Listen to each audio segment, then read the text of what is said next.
So it's been about 10 months since I last logged into Wuthering Waves.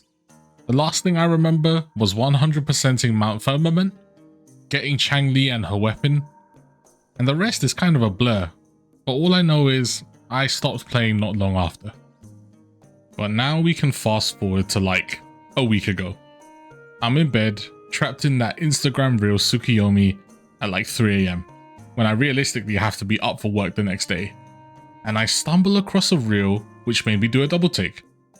It showed what Wuthering Wave comps would look like in 2025. And to my complete bewilderment, it showed a picture of David, Lucy, and Verena. I stared at it. Then I unfrazzled my brain, jumped out of bed, and did some digging. Oh my god, it was real. Wuthering Waves x Edgerunners. I knew right then and there, I was cooked.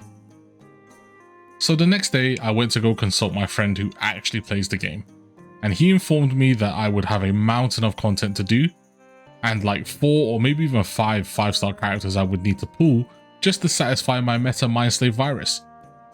The good news though, was that the anniversary was actually right around the corner, and apparently the returnee rewards were going to be pretty good. The bad news? Well, one of the most important characters was about to be going off banner in like 2 or 3 days. So with that, I set myself 2 goals. The first one was super simple, catch up in the main story. Number 2, however, was do everything I could to get the Shorekeeper without spending money. And I had a deadline of only 2 days. Let's just say I didn't get off to the best start. Take a look once we're in there. Oh my god. Hey, yo. Okay, hold on. Okay, I genuinely cannot remember how to play this game. To no one's surprise, I had completely forgotten how combat worked, how to even play these units, let alone the team comp. But after some button mashing, I made it out alive. With that short scuffle out of the way, it was time to really come to terms with just how much content I had to do. And my anxiety was at an all-time high with these notifications.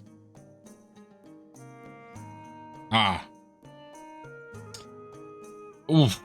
Man, I swear, coming back to gacha games is some of the worst feeling. It's just, there's so much here. Like, this gives me anxiety. All of these, like, notifications, like, I don't even know what this is. After coming to terms with just how much content I had to do, next up was all about taking stock of where I left my account off at. What units did I have, and what team comps could I use? Needless to say, I was really happy to have Jinshi at least somewhat built, and I eventually settled on a team of Jinshi, Yinlin, and Verena. After some consultation and video guides, how to play the team kind of just came back to me, and I was ready to take on the main story. But first, I needed to check the most important thing for this challenge. How many pulls did I leave myself with? Well, 1,400 Astrite, around 400 Lunite, and 17 Radiant Tides. I had no records of pulling history since it had been so long, so I could only assume it was basically at 0 pity with no guarantee. Getting Shorekeeper with less than 2 days remaining was going to require hard grinding and a lot of luck. With that, I basically had to log off. It was starting to get really late, so I took note, went to bed, ready to grind the next day. Due to some real life obligations, I had to start very late in the day, wasting precious time. But we locked in and got ready to start the grind. First thing on the agenda was just to use up our energy, because I hate wasting resources and it would be a good opportunity to get comfortable with rotations again. While I was farming, I quickly started to remember just how amazingly animated this game was. I was like that critic in Ratatouille being taken back to the good old days. Look, say what you want about Kuro, but their animation and character design has always been S tier, even from back in the PGR days. The thing I was struggling with the most was having to rewire my brain to dodge and parry everything again, as unlike in ZZZ, Wuwa barely has any iframes. Getting knocked about and getting knocked around while trying to pull off a really big move is super tilting, but I was slowly getting a hang of it. With that out of the way, it was time to start the main story. Like I said in the intro, I had already finished Mount Firmament, so apparently the next step was going to be the Black Shore. challenge, yeah, I just want to play, you know? What am I doing? What's going on? I'm stuck. Someone help me. For the sake of the challenge, I was going to have to utilize the skip button as often as possible. So that would mean I wouldn't have much context of what was going on at all. With that being said, it wasn't long until I landed in the Black Shore. Now I was going to have to resist the urge to pick up any chests along the way, as it would just make my life harder when I would eventually have to just open up the interactive map and 100% the zones anyways. Yeah, they're up there, you know, and I have to really commend Kuro, because when this game first came out, everyone was just like, oh, it's a Genshin clone, it's a Genshin clone, you know, it's not going to survive, it's going to die. And if I'm being honest, it kind of beat everyone's expectations by doing the one thing that I guess Hoyoverse wasn't doing, which was really listening to their fan base, being generous and stuff like that. That's what kept this game alive. The game had given us a little robot companion and had sent us to go clean up some weird red corrupted stuff, but that was accompanied by some super fun parkour segments and even some fights at the end. Bruh. Hello? I quickly finished off the other towers and then found myself falling into a black hole of sorts, ending up in some weird underground base that kind of looked a little familiar.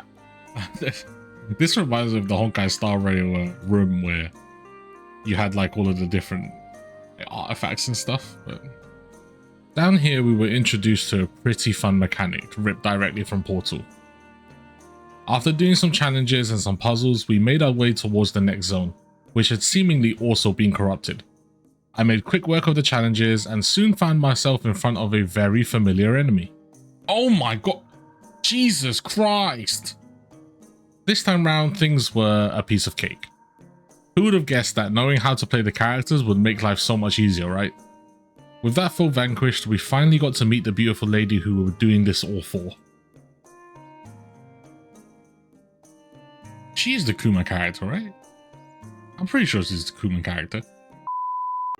After the cutscene and beating up some tacit discords, we find her in some weird alternate dimension of sorts, where we're actually given the reins to try her out. I continued into the zone, doing puzzles, beating on tacit discords and clearing corruption, until I reached the point of no return. A timer appeared out of nowhere and it was time to book it. We promptly made our way towards the top, killing what we needed to on the way before grapple hooking our way into the final boss zone. The boss fight itself is not too bad, and just as we're about to win, the big paw in the back decides to hit us with the cutscene technology. It starts sucking everything into itself, and the Shorekeeper decides to sacrifice herself to save us.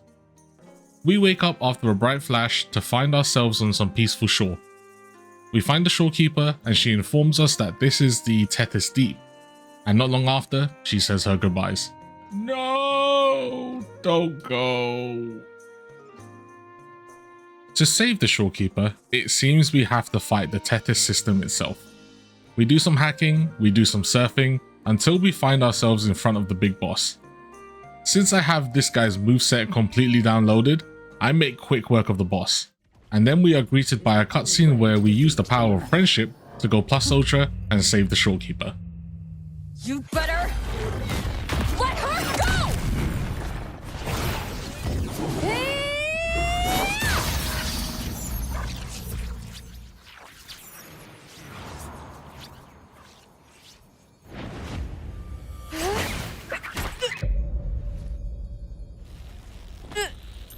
I will not leave anyone behind!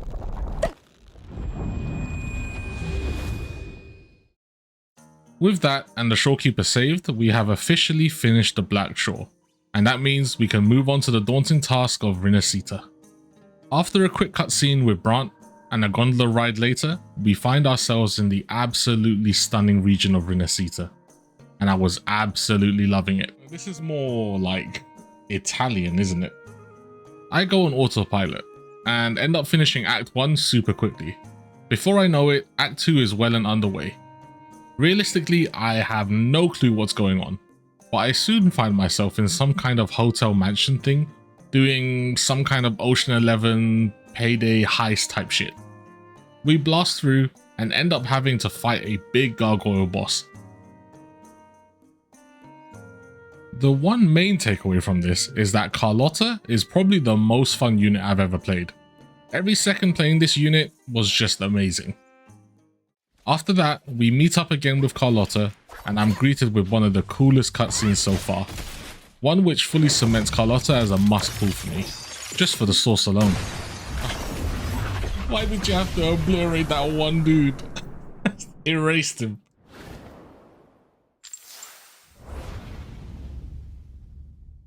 Oh, that's nice. That's nice. Kuro, man. Kuro, you got sauce. Kuro just has that sauce. Gave you the order?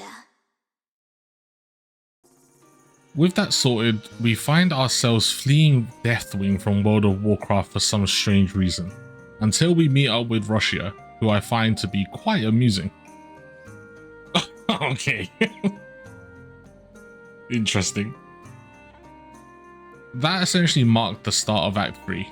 This act, along with the final Act 4, were going to be a massive slog, but I was told that the payoff at the end was worth it, so I pressed on. The first point of order was tracking down Deathwing and beating its ass, absorbing its memories and having some kind of flashback. I don't know, I skipped it. After that, we were told to make way towards the troop, where Brant and Roshia were setting up some kind of rehearsal for the big festival. With that out of the way, we were back in the town centre. After some chatting with the gang, we get ready to enjoy the carnival with everyone. But we quickly catch a glimpse of Prelova, who we're trying to catch. But once again, she's one step ahead of us and leaves us in the dust. But now it's time for her to enact her grand plan of taking over the carnival, and it's our job to save it. We go through a couple battles until we reach the final boss of this chapter, Hecate Limbo Rondo. The fight itself is quite long, with 2 phases, but overall it's quite a spectacle. Once we bring it down close enough to death, we get to see a fantastic little cutscene, where we once again use the power of friendship to prevail.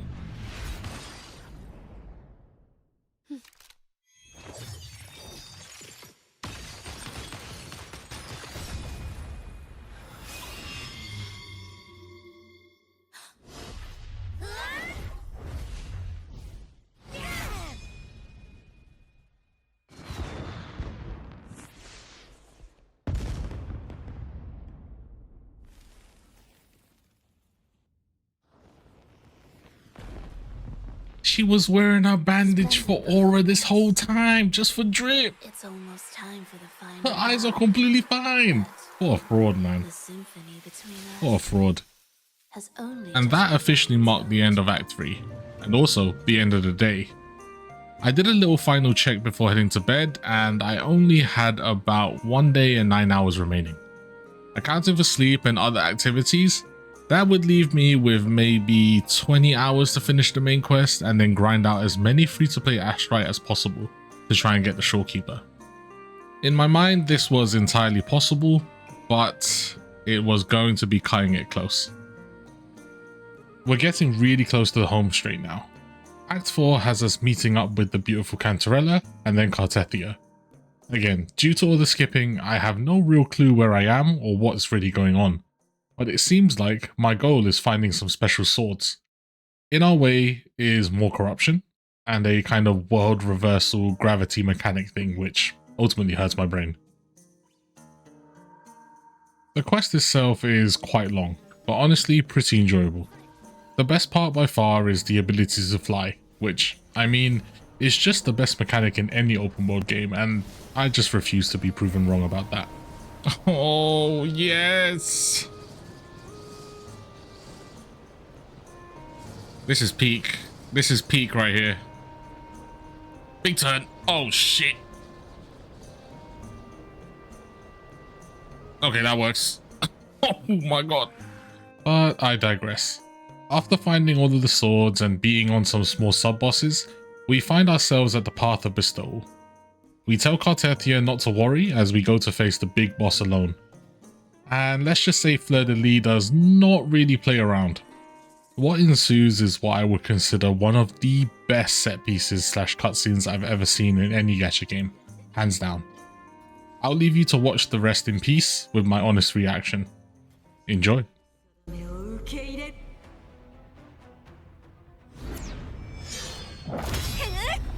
Oh shit.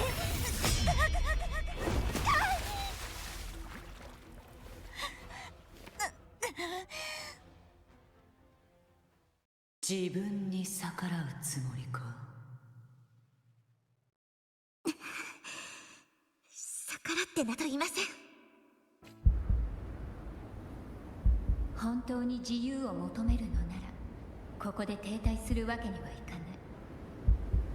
お互い名式に呪われ翻弄された者同士、それでも自分たちで局面を変えることくらいできる。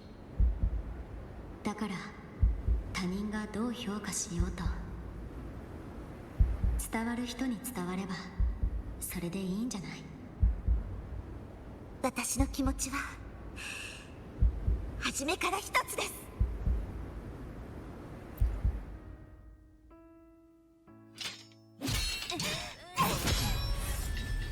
インペラトル。いや、お前自身。Goosebumps, bro.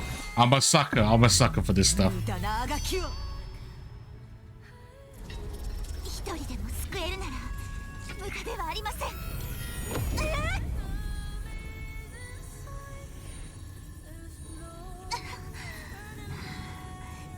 まだ引けない。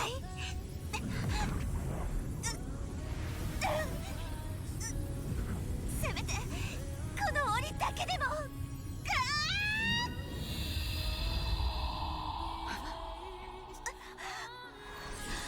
Alexa, play You Say Run. Play You Say Run. We're about to go plus ultra here.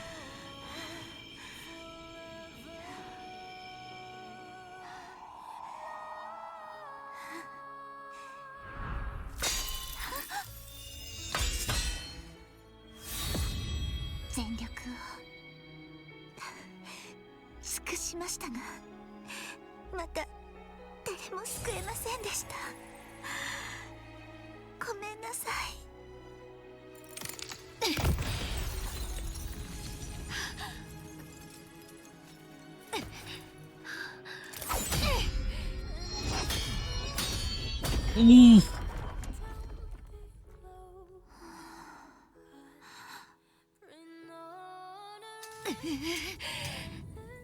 With one hand, you know. この温かい光を絶やすわけにはいきません。私の力も祝福も過去もあなたに託します。この先もあなたの剣となり、いつまでも支え続けましょう。義人様。Okay. Now we play You Say Run.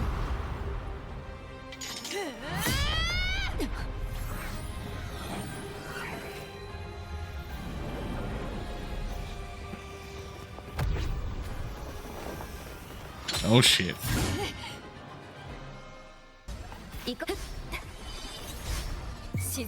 That was cool. That was cool. Okay. Being able to use all three versions of yourself is kind of sick. Oof.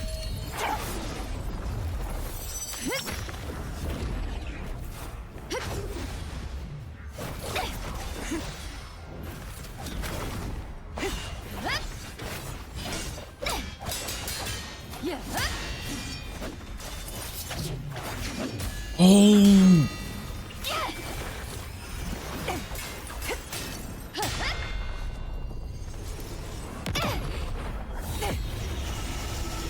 Oh shit.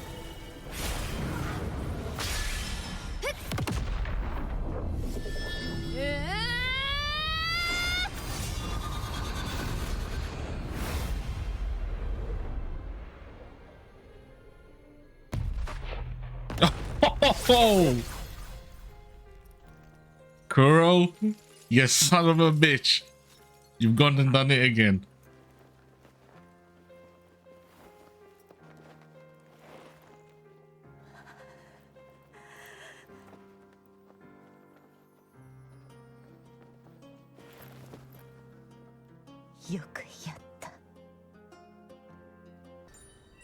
And with that, the first goal was successfully achieved. Next up was grinding for those juicy free-to-play astrites. I set my eyes on the Black Shore once again.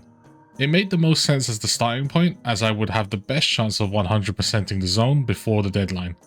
So I launched the Wuwa interactive map on my second monitor, put on a podcast, and just started chipping away at the zones. Over 4 hours. Over 4 grueling hours later, I was officially done with the Black Shore.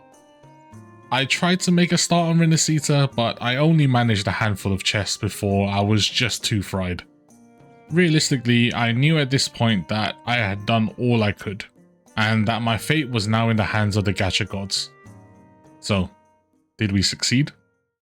Wish me luck, boys and girls. Let's begin. Like I said, I have no idea at all where I am with Pity. Ooh. This is 20, right? New weapon. Now it's 30. I believe the soft P is 75, just like Polyverse games. This one's 40.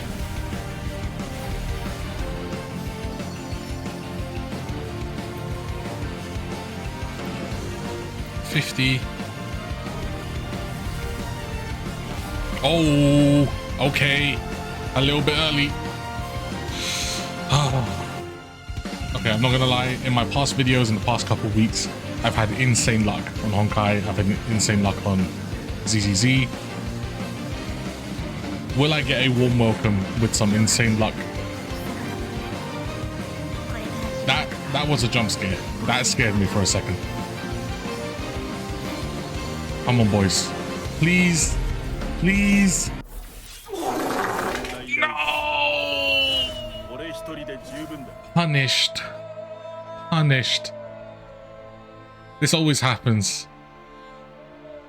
The character I wanted from, like, when the game started, didn't get him, and then now I get him from losing 50-50. True pain. Oh. We lost it.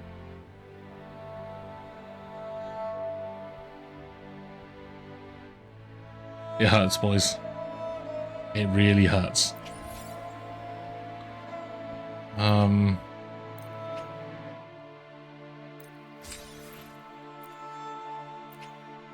We go again, I guess. Never mind. Never mind. We stay lucky. We stay. Hey, Kuro. Kuro, dap me up. Dap me up, Kuro. Hell yeah.